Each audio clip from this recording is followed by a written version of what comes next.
Greetings, our dear children. We will continue our story about Yeshua's sojourn in the wonderful land of Agartha, and what the priests began to show him. It seemed to Yeshua that it was made up of many different countries and civilizations, because this unique deposit in the history of the earth included not only the best representatives of each civilization, but also all the unique species of its plant and animal kingdoms. As Yeshua moved through this country with the priests who accompanied him, it really was an exciting journey. In an amazing way, they immediately appeared where they wanted to be. As the priests explained to Yeshua, all the inhabitants of Agartha lived in the vibrations of the fifth dimension or more. That is why they could move to any point in space only with the power of their thoughts, and not only within Agartha, but also beyond its borders. They immediately demonstrated this to Yeshua. They moved with him to his eighth-dimensional planet, which was located in another galaxy and had no representatives in Agartha. The priests transported Yeshua to his own energy fields, because he was not yet used to this wonderful magical world. As soon as he encountered the familiar vibrations of his planet, he immediately recognized his home, felt the presence of his soulmates, who quickly surrounded Yeshua and, apparently, performed a dance of love around him.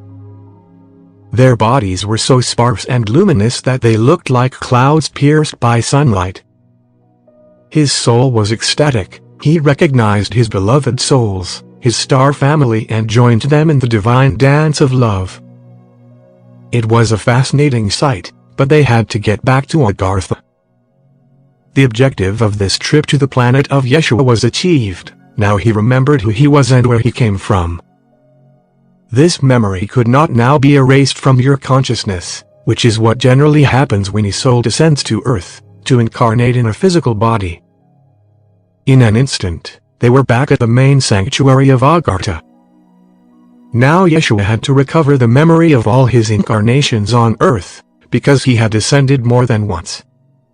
To allow his soul to experience the invaluable experience of life in different dimensions.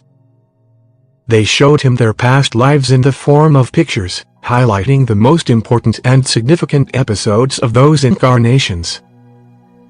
This helped him to remember the goals and tasks that his soul had set and planned for him before his new descent to the beautiful planet Earth. He understood that the Earth was also his home, where he had already lived and experienced so much. Where each new incarnation served to refine a new facet of the divine crystal of love that he kept in his heart.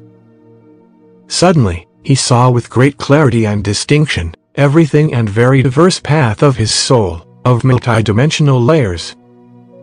He understood like a flash of lightning the depth of the Creator's plan that pierced him in his entire being. He realized that he was a man-God, for whom everything is possible.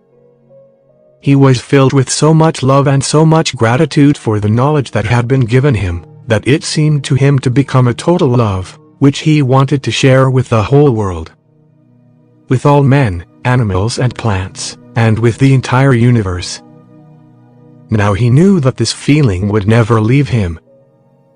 The Second Coming of Christ, Part 16, Formation in Agartha. Now we will tell you about the last days of Yeshua's stay in Agartha. He did not feel the passage of time, because the world of Agartha was very different from the material world of earth. There different spiritual and physical laws operated. Yeshua was trained to transfer to the earth the state in which he was, to be able to live without losing his superior vibrations, remaining simultaneously in multiple dimensions and moving freely from one to another. What was considered ordinary on Agartha was considered a miracle on earth. Thus, almost all the inhabitants of Agartha possessed teleportation and telekinesis abilities, could fly and walk freely on water, as well as manifest whatever they wanted with the power of their thoughts. Yeshua was also going to learn something of great importance to people, the power to heal. In Agartha, the need for healing was obsolete, since negative energies, and therefore all diseases, could not enter this divine space of higher vibrations.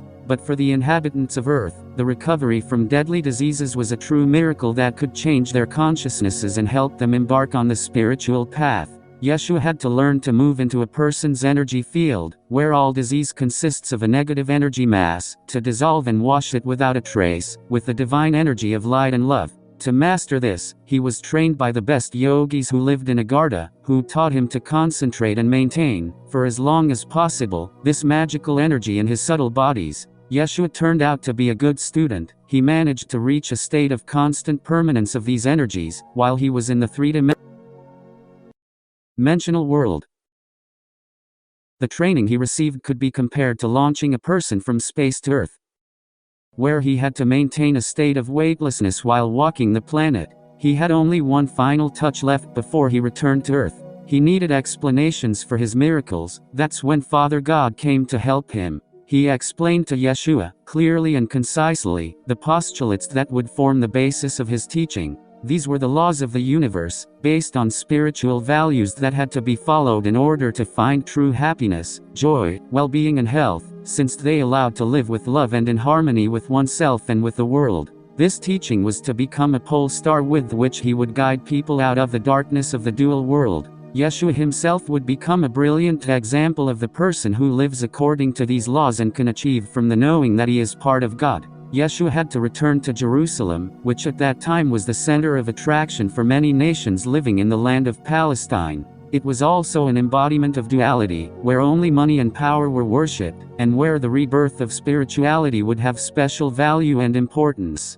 With the power of his love, he had to dissolve all the low vibration energies accumulated there, as that would change the consciousness of the people and return it to God. He had to show them by his own example that it was possible. The Second Coming of Christ, Part 17. Goodbye Agartha. The time had come for Yeshua to leave Agartha and set out on his own journey. He understood that the invisible presence of his celestial masters and the knowledge with which he had filled his entire being would greatly support him with tranquility and confidence that everything would be exactly as the Creator and his own soul intended. The moment of their separation came, and it was a great final chord that lifted him to a height never before seen by a human being, which resonated with him until the end of his earthly path.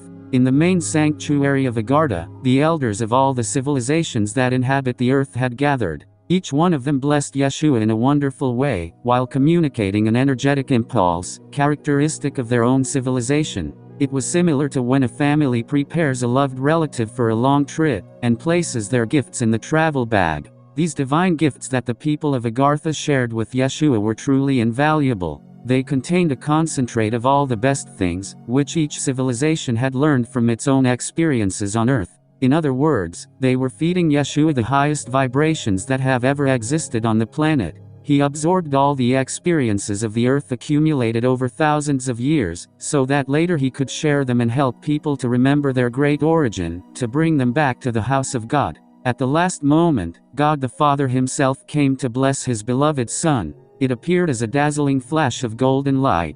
It was unconditional love, unlimited in its pure and totally understandable form. It penetrated every cell of Yeshua's body, gradually expanding and filling all the surrounding space, the entire planet, the entire galaxy and the entire universe. He no longer felt his body, he dissolved in this love as well as his consciousness. In this beautiful and divine wave of love, he was transported out of the land of Agartha. After a while, he found himself in the same place where he had started his journey to this wonderful land. To his amazement, the same guide was next to his mule, as if he had separated a minute ago. But the guide did not see him, as he was looking through him, not feeling his presence. Then he heard the voice of the Father in his head. My son, to return to the third dimension, you must consolidate your body, think about it and you will return to your previous state.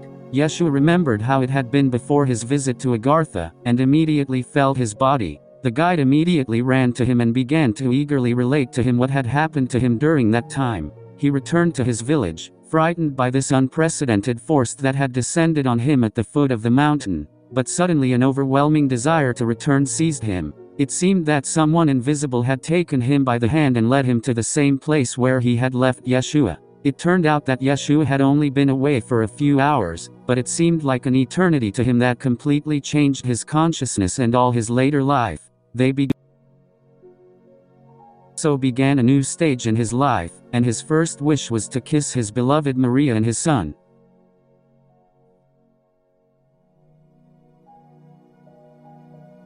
The Second Coming of Christ, Part 18, The First Miracle.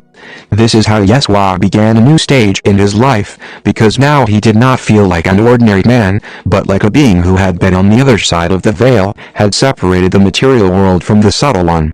He had the opportunity not only to keep the memory of this trip, he also brought with him to the three-dimensional world, the state of staying in high vibrations, and above all, to learning to live in the physical world without losing these frequencies. He was fully aware of this great responsibility, but, on the other hand, he wanted to preserve his other human qualities, so as not to transform himself into a guru who preaches to people with a sense of self-importance. I wanted to remain a cheerful, ironic, open and friendly being, also a loving husband and father. He wanted to continue being an ordinary person who changes the world with the power of his love. Yeshua decided to start small, testing his healing abilities, and soon this opportunity presented itself. When they arrived at the town from where they started their journey, the guide suggested to Yeshua that before continuing, he spend the night at his house. The guide's father was lying on a mat in the corner, his entire right side was paralyzed.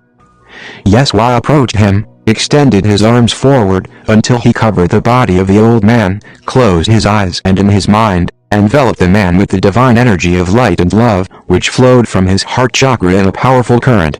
Yeshua imagined how the motionless flesh of the old man came to life, how the clots of the sticky black energy were dissolved and transformed by the stream of light of the golden energy. He saw with his inner eyes how the old man got up from his carpet and looked around with happiness and without believing the healing he was experiencing. This image was so bright and vivid that Yeshua understood that his experiment had been successful. He opened his eyes and saw that the old man was watching him carefully. Then Yeshua looked at the paralyzed arm. The fingers of the man's hand first tentatively twisted, then began to move. The guide, who witnessed the scene, ran to his father, threw the blanket at him and began to observe what was happening to his body, which had begun to come to life before his eyes. His family, hearing his cries of joy, gathered around him. They looked first at Yeshua, then at the old man, not believing his eyes. It was only after the old man got up, slowly and carefully, with the help of his son, that they finally believed in the reality of that healing miracle. They looked at Yeshua as if he were a god who descended from heaven. Yeshua was happy, with a joyful smile on his face, and when asked how he could have created such a miracle, he sheepishly replied that Mount Kailash had shared its power with him. Yeshua now knew that he could truly transfer to earth all the knowledge and divine domain that the people of Agartha had given him so generously. He knew that from now on, these gifts would be his faithful companions and assistants for the rest of his life.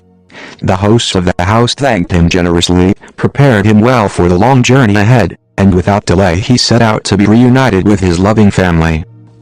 Now we will stop here. We are the Absolute Father and the Mother of the Universe. We love you without measure. We have spoken to you through Marta.